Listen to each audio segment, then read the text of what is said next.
Hello అండి, నేనైతే బెండకాయ ఫ్రై చేస్తున్నాను. బెండకాయ ఫ్రై ఇలా చేశాను. బెండకాయలు ఫస్ట్ కడిగి శుభ్రం చేసి పక్కన పెట్టుకొని కొంచెం కరివేపాకు, కొత్తిమీర, ఎల్లిపాయలు, బెండకాయ కట్ చేసి పక్కన పెట్టుకొని మినపప్పు, శనగపప్పు, పల్లీలు అయితే ఆయిల్ వేసి కొంచెం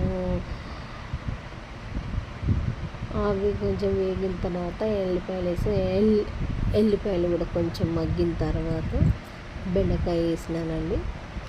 బెండకాయ అయితే వేసేసిన తర్వాత ఫస్ట్ మీరు గుర్తుంచుకోవాల్సింది ఏంటంటే అంటే గుర్తుంచుకోవాల్సింది నాకు తెలిసింది టిప్ నేను చెప్తున్నాను.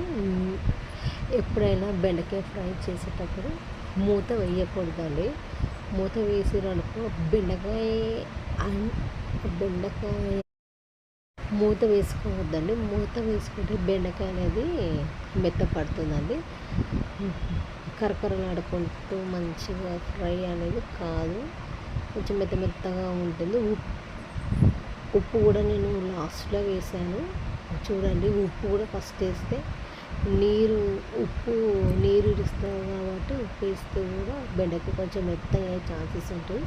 అందుకని ఉప్పు కూడా తర్వాత వేసుకోవాలి. బెండకాయ ఫ్రై అయితే ఎలా వచ్చిందో ఏముందో చూసి కామెంట్ చేయండి. మీకు నచ్చింది